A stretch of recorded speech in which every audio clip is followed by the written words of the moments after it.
Plein Air Magazine, for people who love painting outdoors. pleinairmagazine.com.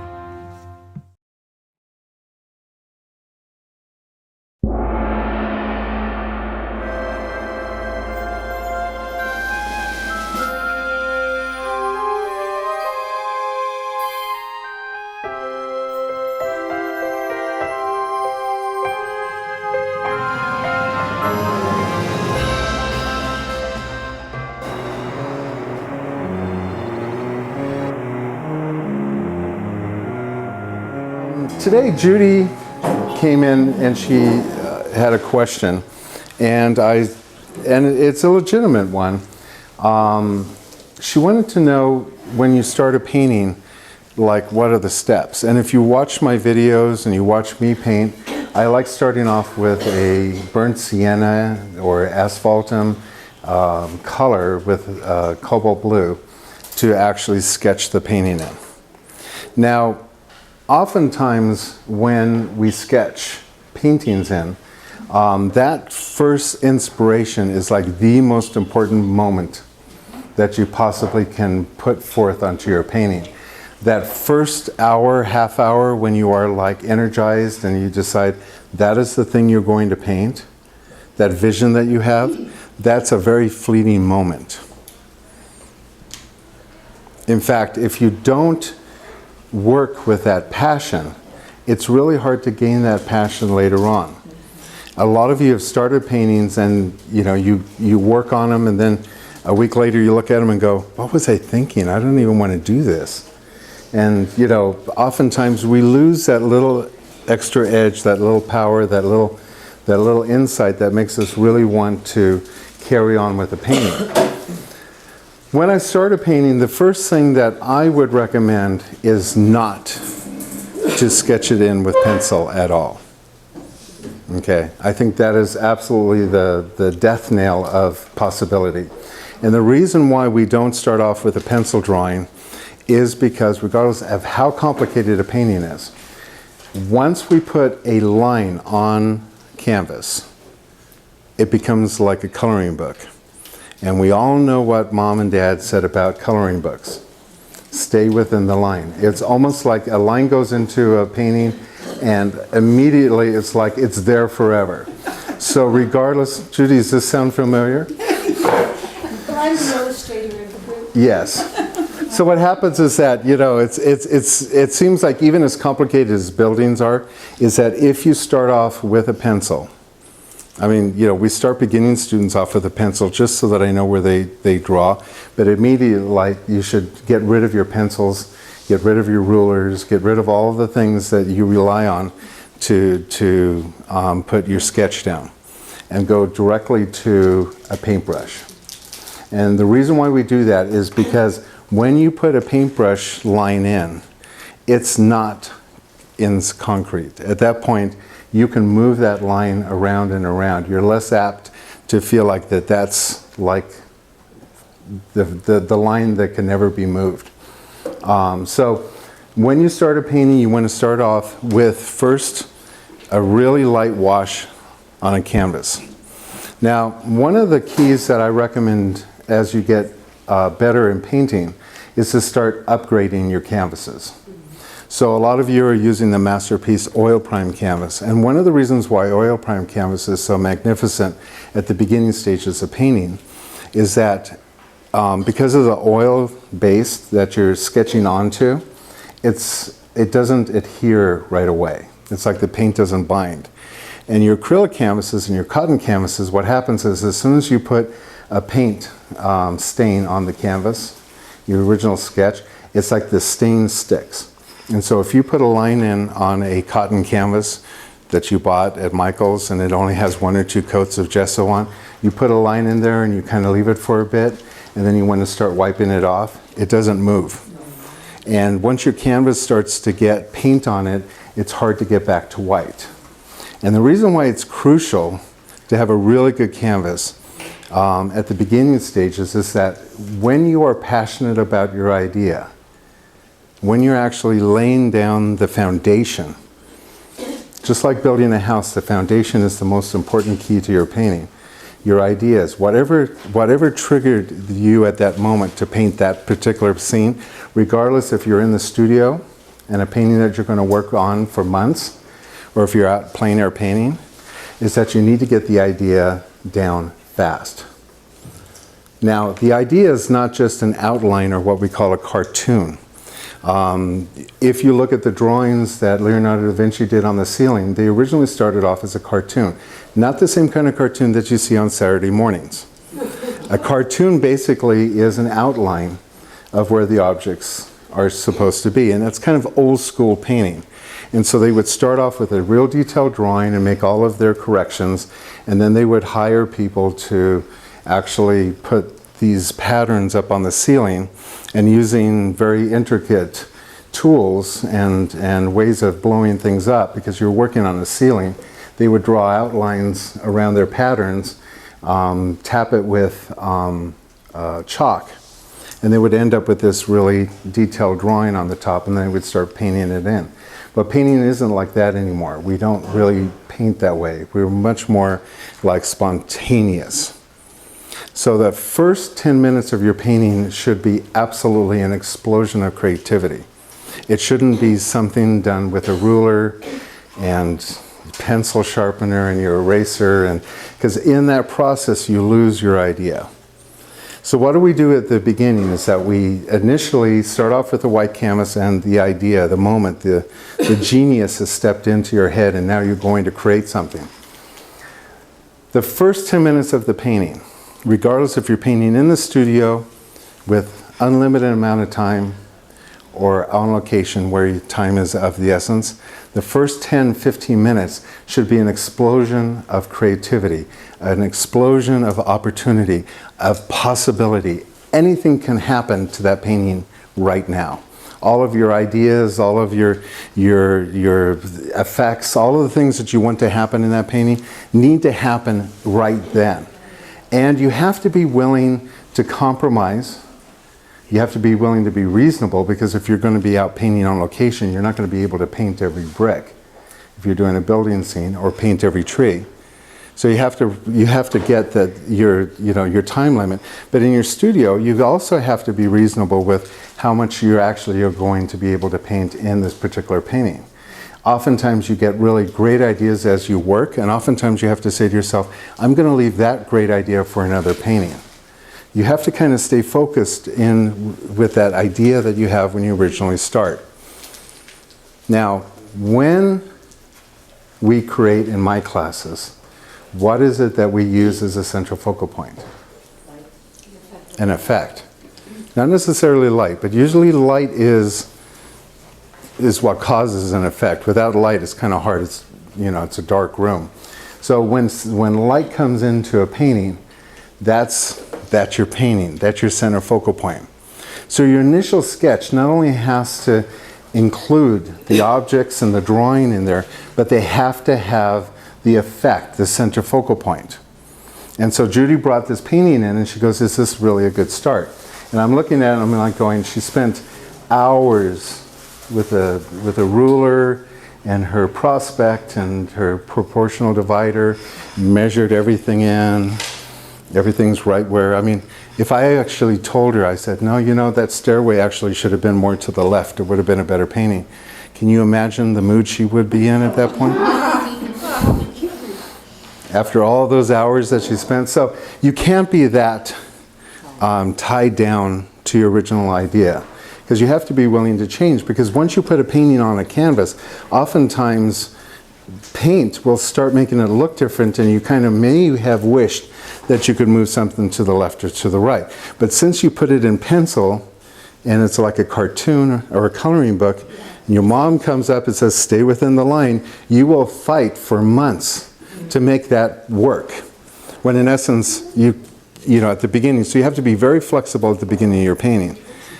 At the first moment, you put in some suggestions in with a wash of asphaltum or transparent red oxide, add some blue to it so that you can get some grays and browns. Oftentimes students say, do you want to tone your canvas first, let it dry, and then paint it? No, because the reason why you don't want to do that is because the key to starting off a painting is the effect of light. The effect of light is everything in the painting. And what you want to do is tone the canvas in the drawing process. So while you're drawing it on, you're toning the canvas, okay? But what's equally important at this point, along with all of your architectural structures, is your main focal point. What is the thing that the viewer is going to want to see? What is it that this painting is going to have that's going to cause the viewer to walk into a gallery and forego all the other paintings in that room and walk across the gallery to see yours? That if a painting doesn't have that, if you're not thinking about that before you start, then you need to stop for a moment and think about it. You need to think about what is about this painting that's going to cause somebody to go, I've got to have that. I want to see that. And you know, when you go into a museum and you walk into a room, there might be 15 paintings on the wall, and you're lucky to spend 2 or 3 minutes on 1 or 2. You know, oftentimes you'll walk by really beautiful paintings, but because there's nothing that dazzles you about them, because you have like a nice little French landscape, and then you have a sergeant next door. Which one are you going to walk up to? You're going to go, whoa, look at that. Okay, so you got to wow them with something. That's done with an effect, lighting of something, shadows, something that is a moment in time that's extraordinary. That has to be put on. Now, the great thing about working on oil prime canvases is that you can take a little bit of turpentine on a paper towel and you can wipe off the paint and almost get right back to blank canvas. In fact, oftentimes when you wipe off like asphaltum or transparent red oxide, the color is exquisite. You get a beautiful transparent brown color that cannot be really duplicated, and it will actually kind of tell you that's what you're going to be shooting for. And so I asked her, where's your central focal point, and where is it? The intent when I was drawing this was the pot at the archway of the door above the steps. This? But sitting here and looking at it now, it should be with the smaller window with the pots collected around underneath the stair. You mean all this in here? Yeah. Now, why are you saying it should be the pots? Because it's lighter. That's where the light is right now, where there's the least amount of paint. Yeah, but so far you've named the area of a pot here and then a bunch of pots here. Again, that's where my eye goes. Yeah. But it's going to be under the stairwell, which would normally be in shadow, so I'm not sure how I could change and make that my focal point now. Yeah. Well, the thing that you'd wanted, well, you can't now because your canvas is dry. Okay. But even if, is this an oil prime canvas? No, it's cotton. Okay. But in the process of drawing, laying this down, what I would recommend doing is taking a cloth towel and, if the light's coming from the left to the right, is actually put in a lighting effect that goes across this area. And so if it's going to be, let's say you want that pot to be in the lighting effect, you don't want the pots to be the lighting effect. They're just something that happens to show up there. But you have this wonderful wall where you could bring in some beautiful textures. It is this light that comes onto this wall that makes it extraordinary, which you don't have in here. You haven't really thought about what you want. And so you're starting off a painting with no final outcome in mind. What is the sparkle, the light that this painting needs to have it show up? Okay.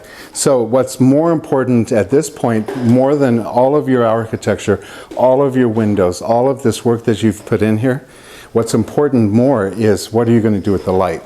Because that's going to make the difference in the whole painting.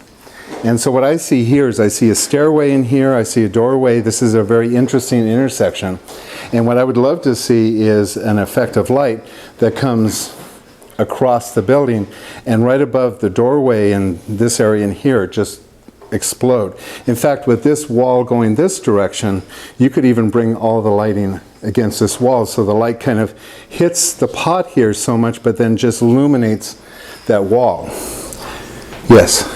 Could you do that with your light? We could, quickly. Turn out the overhead.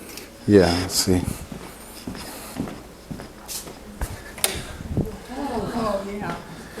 So, See, that's why I thought the focal point would be the stairs too, because it's so in front of you. of course, this is cheating, but anyway, but see, the thing is, what makes that much more interesting is the light that's hitting it. I mean, that's really drastic. But if you would have actually spent a couple of minutes kind of thinking about how you want to light something up, that would be, and you can move that around. But you could see how now we have the light effect in here, and the rest of it would be in shadow. But I'm nowhere near saying that you need to make the rest of the painting this dark. The thing is, you have to take something in this painting and lighten it up. Even And now, at this point, it's crucial, because you can't go on painting on something if it doesn't have the inspiration to it. So the first key to a painting is getting the inspiration. You know, what I showed you right now is much more inspirational to look at than looking at this like this, where it's relatively just flat and just sitting there. You know, right now it's a flat surface. And while you're working on it, you're going to be guessing, "Oh, I don't quite know, maybe I'll put some light." And you'll go weeks without having an insight of the possibility. You have got to get that in the very first, when you stop painting with this wet, it has to be completely noticeable. The proportions don't have to be right at that point. The drawing doesn't have to be right. The perspective doesn't have to be right. They just need to be put in so that you have an idea of where it goes. What really has to be correct is what's going to make this painting pop. You've got to have that at the very beginning. In fact, you've got to think about that before you start a painting. Is before you even think this is a good idea to paint, you have to go, what is it that I'm going to do with this to make this extraordinary? Because you can go to Europe and walk through streets and streets and streets on a mucky day that, and nothing will look fantastic. And then all of a sudden there's a little beam of light that comes in and hits a wall, and voila, it's got your attention. The effect of light is the most important thing to capture. And if it's so important, it has to be captured at the very beginning of a painting, not by gosh, by golly, towards the end. You can rescue it at the end, but it's much more inspiring if you have it at the beginning. This goes back to the street scene that I just finished, where you came in and you popped the yellow and the white on the shadow, and I worked around that for the entire painting. And again, that was the right thing to do, that I didn't do from the onset. Yeah, because I knew that you needed something to work around. Because when you start a painting, so once we have this in, okay, once we've got a blank masterpiece canvas, fantastic surface, it's all you should work on, because everything you're going to do is going to be extraordinary, right? I hope so. Yeah, so it all is deserving of really fantastic foundations. Okay, so once you do that, then you're going to wipe off the effect of light, and you're going to go, whoa! The drawing's not going to be that perfect at this point, but that doesn't matter. The effect is there. In fact, if you never paint this painting again, people will go through your studio 100 years from now going, look at what she was going to do, because look at that lighting, and what a great idea, what an absolute master you are. Okay, so that's that. Then the first thing you do once the drawing's in, you start off with the effect of light. You actually start building the painting from here out. So oftentimes students go, how do you start a painting? And I always tell them the central focal point you work out. So if you're doing a portrait, the central focal point is what? Always? Yes. The eyes. You start off with the eyes. And the reason for that is it's hard to work on a pumpkin for 6 weeks and then put the eyes in. Just to find out that your eyes are too close together and now everything is like messed up. So then you start having to correct. You start off with the eyes and then you base everything out from that. So you start off, if you're doing a nature scene and you stick a bear in, what's the first thing you do? You put the bear in. What part of the bear? The eyes. The bear is going to be a central focal point, because anything in a painting that's alive, that's moving, your eyes are going to catch. You can't look at a scene that has an elk in it and enjoy the scene without studying the elk. When the elk leaves, you'll look and go, wow, what a pretty place. But once that elk is there, when you go see photographers out there in the parks, and there's a cluster of them, they're not there to photograph the mountains. there's an elk or something in the, and they're all fixated on that. They don't have their wide lenses, they have those big telephoto lenses, and they're going, because that's how we see. And then you come up and you go, what are you looking at? And they go, look at that back there, there's a wolf. And you start looking, oh my goodness. At that point, you're not even, you don't care where you are at that point. It's like, you think it's gonna get us? And it's like, no. You sure? Are we safe? You know, because that's how we're wired. We're wired to notice things that move. We're wired to notice things that might be a threat. We're wired to notice people. It's part of our clan. So that would be a central focal point. We're wired to look at light because we used to live in caves. And the sun would come up, we'd look at the cave and we'd go, let's get out to the light where it's warm. We have this feeling of always wanting to notice light. Okay, so then you work from the center focal point out, and at that point you worry about getting your proportions correct. And you make your building and proportions fit your initial idea. So you don't need to bother getting all these windows in and stuff. You'll get to them when you get to that part of the painting. You just need to put little indications of where everything is. But as far as getting all the lines straight, all this stuff, it's so unimportant. Because once you get that, and if that's awesome, if you paint that extraordinary, you will put in the time to figure the rest out. But if you work the other way, you get really tired and frustrated and bored and bored. And then you're like going, Finish this sentence. yeah.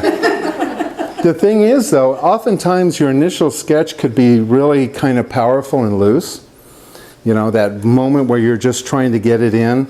You've got the archway in, you've got all this stuff in, you wipe off your highlights. And then you go into your central focal point and you start really building that up. And you make a really gorgeous effect there. You might step up and go, I don't need to finish the rest of the painting. It's all together right there. And you don't need to have all of this other stuff painted in. And you see that on a lot of paintings. A lot of artists come to me and they go, I want to paint that really loose effect, like, you know, that they know what they're doing. You know, that painterly effect. Well, one thing that comes from confidence.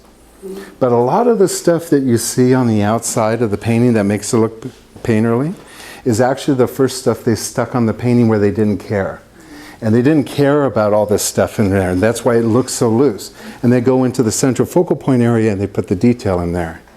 And once that detail is in there, all of a sudden the eye fills in the rest. Because if you were out there, you would only notice this too. You wouldn't be paying attention to this window box over here. In fact, if you were walking down the street and I asked you how many windows were across that wall that you just saw, you wouldn't be able to recall them. Yeah. But you'll remember the light on the doorway. Okay? You probably wouldn't even remember, if the light's extraordinary, you wouldn't even remember how many flower pots there were. Or even if there was a flower pot there, because the light trumps everything else out. Okay? Good? Very good.